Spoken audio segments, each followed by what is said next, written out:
honestly, this loose skin thing drives me nuts sometimes. Hi everybody, welcome back to my channel. My name is Carla if you're new here, and this is part 2 of my Q&A about how I lost 180 pounds and all the questions that you guys have been asking me about my weight loss journey.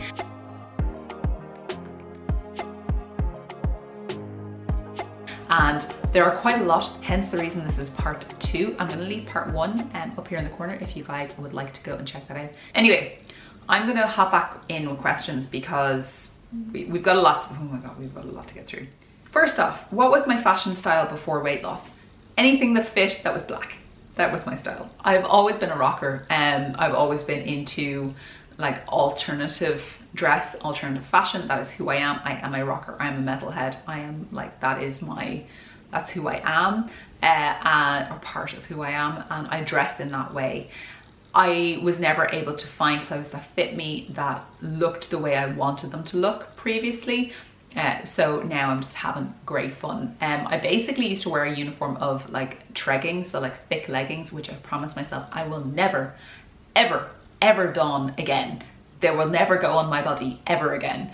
So I used to wear them all the time, size 24 from Marks and Spencer's. And I always used to like break at the seam and oh god, and some kind of loose top and or jumper with something underneath it to hide my stomach, and then runners or boots. Yeah, I think at one point, like I always used to wear boots, and then like I even got to the point where I was like I couldn't even bother wearing boots anymore, and I just wore runners because my feet were so painful from, well, having 23 stone pushing on them. So did I have any hair loss? Mine is coming out now. Yes, I did have mild hair loss. I had a little bit of hair breakage as well. I'm not so sure if it was, also I lost all of my weight during lockdown, during full lockdown. So I had like no access to hairdressers or anything like that. So I think there was a little bit of that. Plus you do lose hair. Some people lose hair when they are losing weight. I didn't lose as much as I thought I would. I have very fine hair. I have a lot of it, but I have very fine hair. I did definitely notice breakage, but I'm not so sure if that is to do with baby. So you can see here, like this hair was like up here. And so like I kind of cut that in now to be like layers in the front of my face. But yes, I did have some kind of breakage and hair loss. There was no like bald patches. I took vitamins every single day during my weight loss. Every single day I took the Star Power hair, skin and nails. I still take it now. What was your favorite breakfast? I never ate breakfast because I intermittent fasted. Do I think I was previously addicted to food in my weight prior to my weight loss journey? Absolutely. I'll leave a video about that up here. So how did I deal with falling off the wagon? So I've talked about this a lot, and I absolutely despise the terminology falling off the wagon because that alludes to perfectionism, and we need to be perfect in order to lose weight. And I say BS to that. We do not need to be perfect to lose weight, and we need to allow ourselves to maneuver around situations and events and life. I understood when I embarked on this journey that this was a whole life, whole being, completely holistic transformation. This was not just about white knuckling it through a calorie deficit for as long as it took me to get to a goal.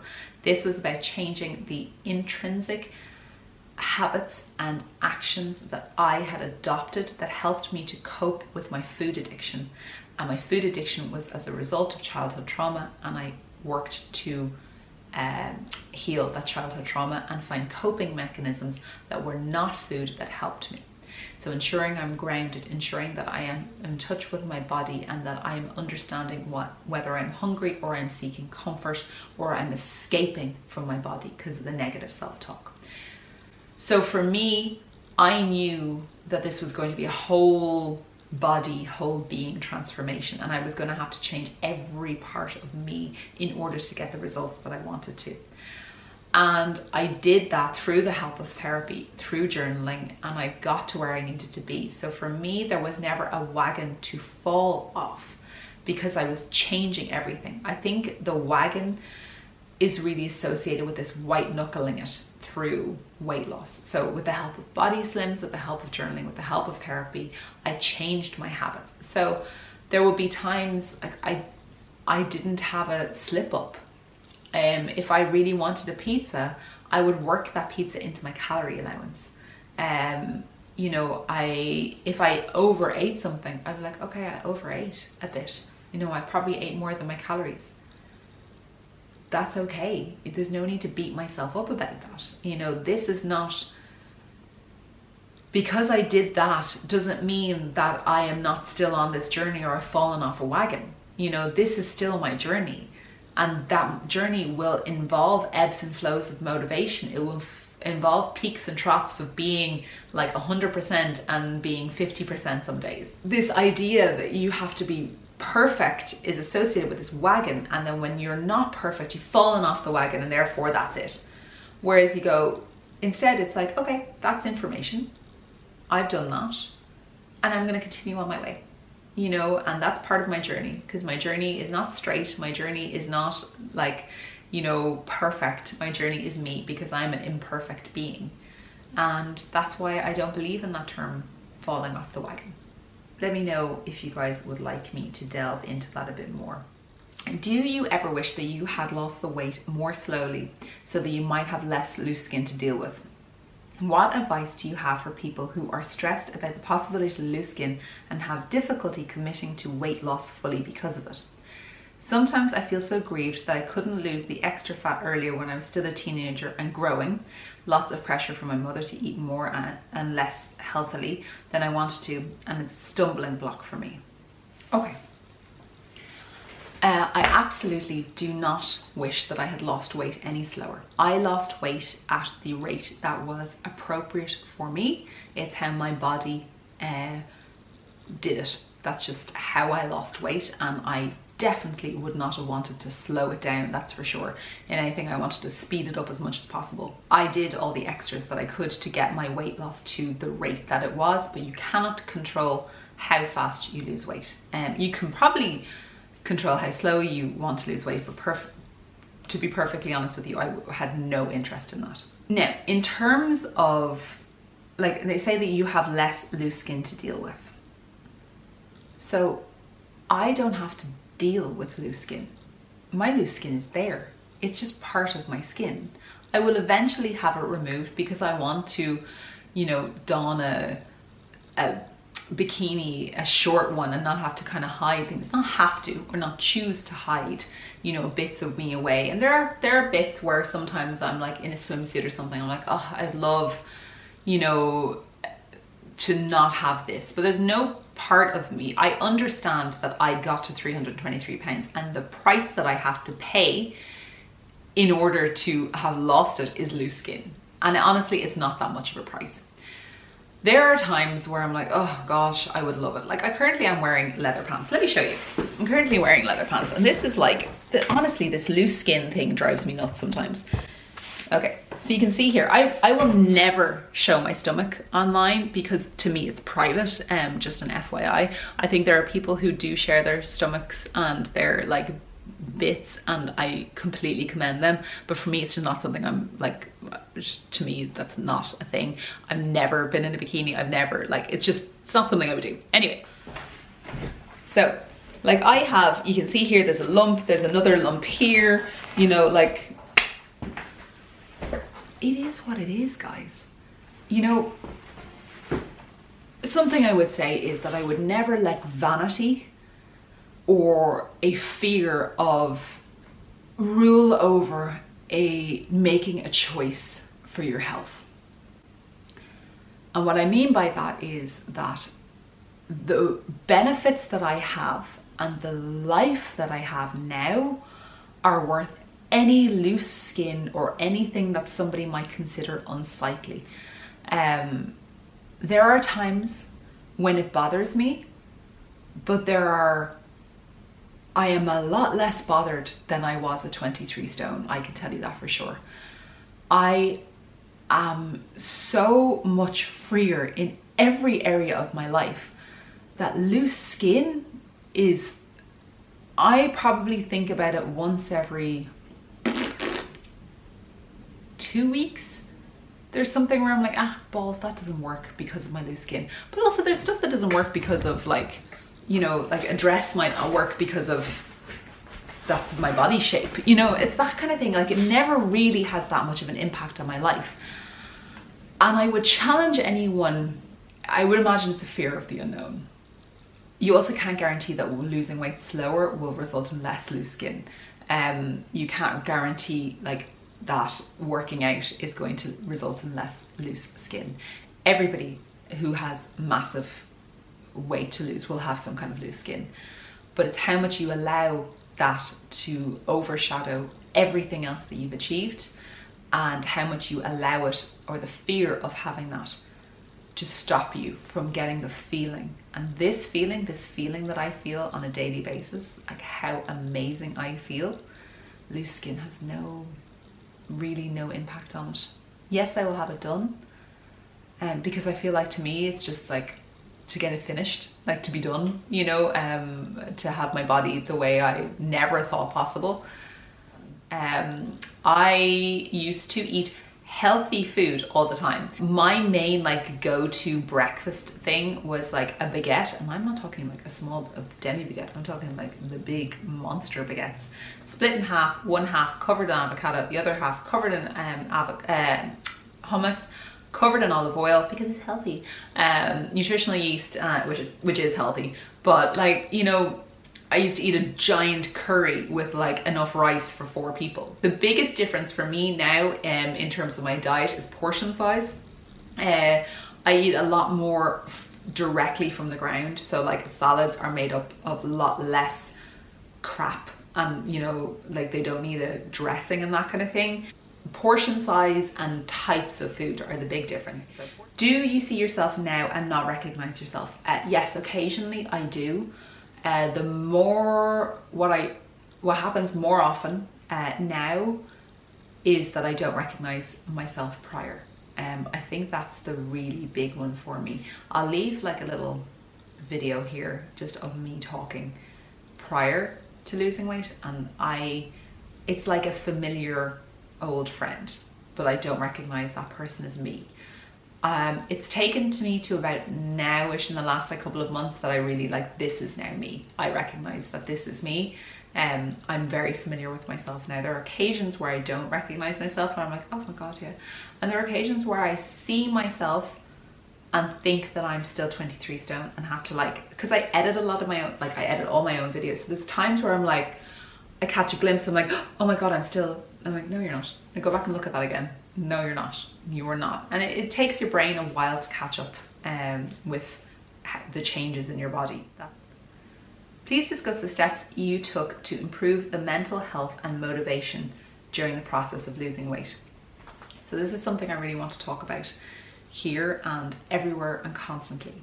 You will not always be motivated to lose weight. That is something that's really important to understand.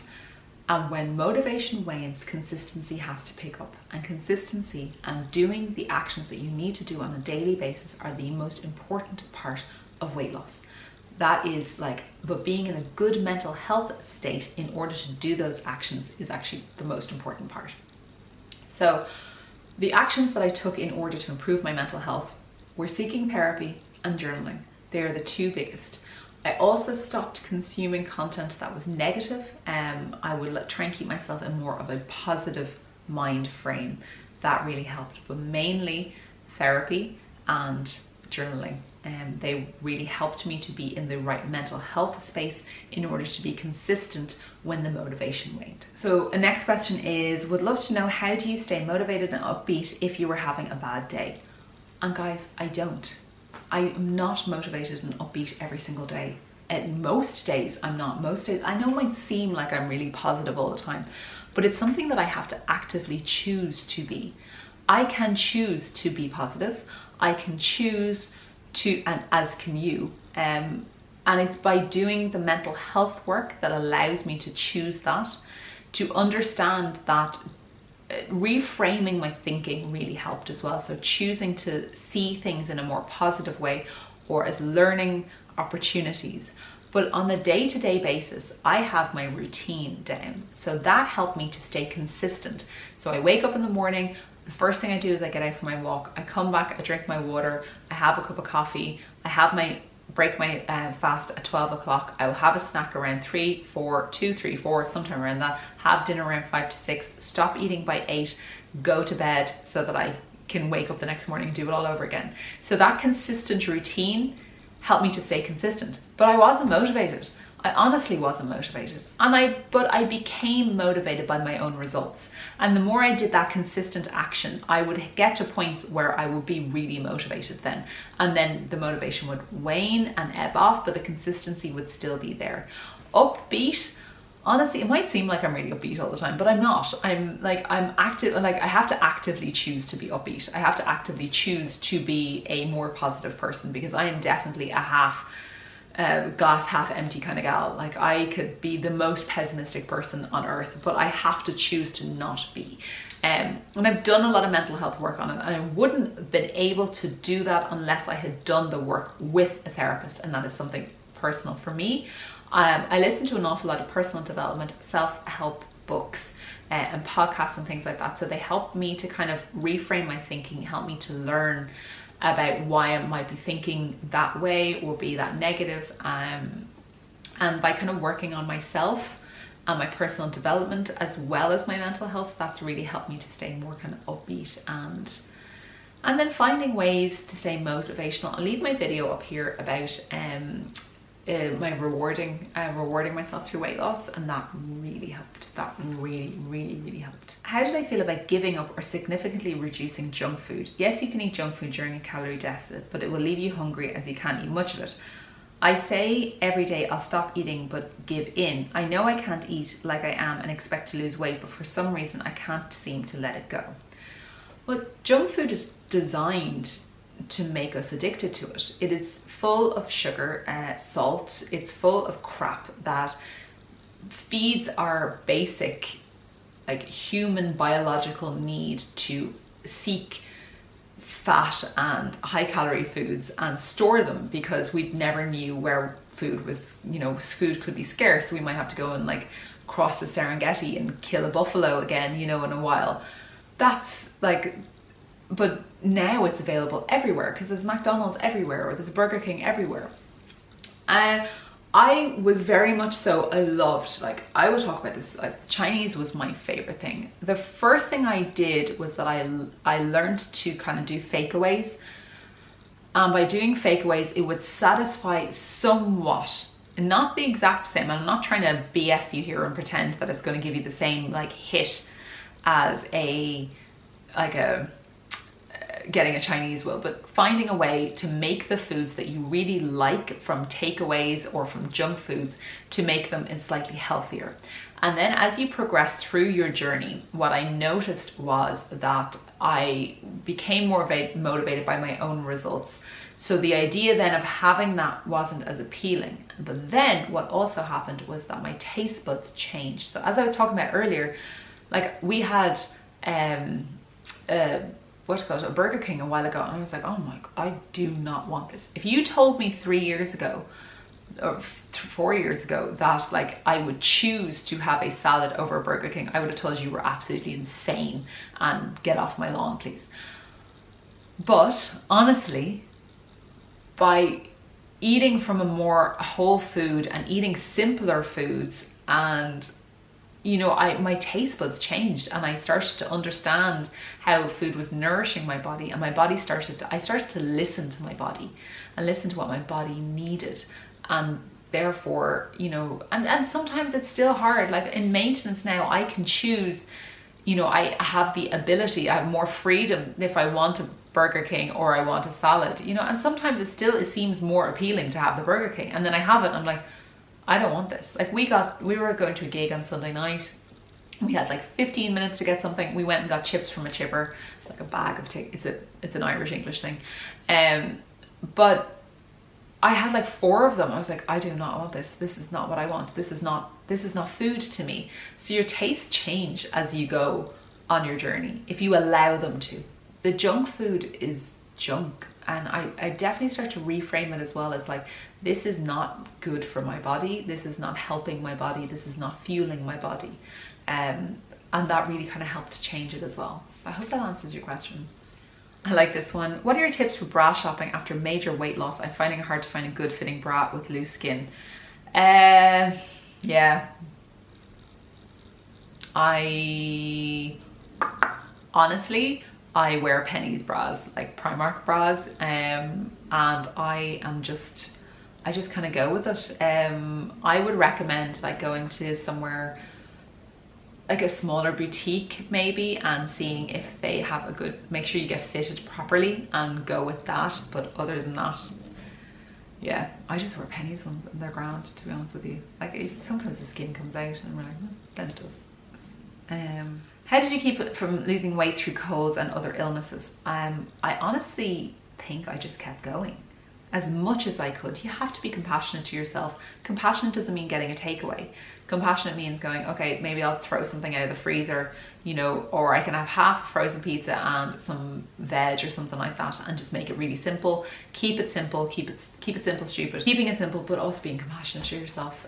You know, if you're really sick and you can't get out to walk, then like that's you know, you can't, and you will get better.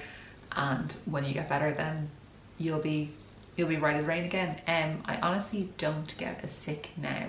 Now, in saying that, I don't have small children in creche or school, but I have not been sick. I've been sick once since I've lost weight, since my journey began, I think. Once. Yeah, once. And it was pretty insignificant. That's quite a realization. Wow. Do you have any mantra suggestions for when you get the addictive thoughts? I'm going to be addicted forever. This seems impossible. So let's reframe that. So your brain doesn't know the difference between if you're telling it the truth or telling it a lie. So you might think that you're going to be addicted forever. So let's change this around. So let's turn this into a positive. So instead of I'm going to be addicted forever, this seems impossible, maybe like I am in control of myself. I can make my own choices. I am an adult.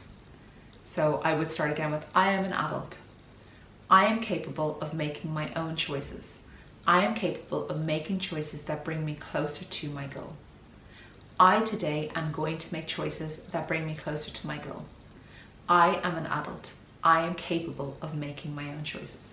So I would switch those around and realize that you have the power, that with work on your addiction, and whatever the addiction might be, you can change it around. You can work through it, but until you get to that point where you can honestly start telling yourself, I'm done now, I'm not addicted anymore, you can start to use those mantras so that you know that you are a powerful being and that you have the capabilities. So I am powerful, I am strong. Or maybe what is the addiction? What is the root of the addiction? What is the thing that it's doing? For me, it would be childhood trauma. So I could say to myself, I am safe. I am safe. I am safe. I am enough. I am enough. I am enough. And that kind of reframing might really help. And I'm not going to answer questions about sex. Did I fall back into overeating during your journey? No, I didn't. No question, just love from Texas. You're amazing and I love watching your videos. Thank you, Beth. Very nice of you. Okay, there's one question I'm reading from my laptop, so you'll have to bear with me as to why I'm so close. You refer to trauma in your past influencing your weight gain. What advice do you have for someone who wants to lose weight but can't fully cut out of our lives the person or people who influenced our weight gain, or who is still bullying about our weight? No matter how many times I assert boundaries, the person in my life is still expresses confidence that I will never succeed in losing weight, nor or doubts my ability to ever do so. Well, first of all, that person is an ass, and I'm really sorry that you are dealing with that. I personally am still very much so attached with the catalyst for my weight loss, for my weight gain. And why I was overweight. And I want you to know that you have the power within yourself to make that change. It's about finding supports that are external to that person. So maybe a therapist, or maybe somebody else, your partner, your friends, and maybe a support group, somebody that can help you to stay grounded within yourself and to encourage you and to work out why you are overweight or have any weight. Anyway, in terms of that other person, I want you to know that you are the only one who has power over yourself. You are the one who can make the changes. And I understand it's difficult, but I did this. I understand where you're coming from with this. I did this. And I did this by seeking that help with a therapist and with very close confidants. And I also did this by not trying to control the other person. What I realized, and something that I've realized years ago and I still continue to realize, is that I cannot control anybody else around me. I cannot control anything else around me. The only thing that I can control is how I react to that person and to that situation. And so in terms of being able to react without being able to remove myself from the situation, I had to ensure that I was at all times grounded in myself. And you do not have to take on the information from that person or people. You do not have to absorb that. You can, when you're grounded and with the help of somebody or a support group or mental health work or, you know, whatever it might be, you learn to stay grounded. So making sure you can feel your feet. So if somebody's telling you you're never going to lose weight, what's the point? You do not need to react. You do not need to respond to that person. You can hear that information and go, okay, that's great. That's your opinion. And that's all it is. That is their opinion. It's not fact. It is not set in stone, their opinion. You are the one who has control over yourself. You can make that change for yourself. You are the only one who knows what you're capable of and what's going on inside you. You can do this. Whatever that other person is saying to you, I want you to know that that is not fact. That is only merely their opinion. And their opinion may be said many, many times to you, and then your brain starts to think of it as fact, or the little voice in your head starts to think of it as fact. And whether the person who is telling you that you can't do it is yourself, that voice is also not you. That is just picking up the cues of other people around you, because you are capable of doing that. So by staying grounded and staying true to your mission and to your goals and what you want to achieve, that voice, and understand that you can't change that. You cannot change what that person is telling you. You cannot change their opinion, and probably it's a waste of your energy to do so. The only thing that you can control is what's going on in here. So it's okay,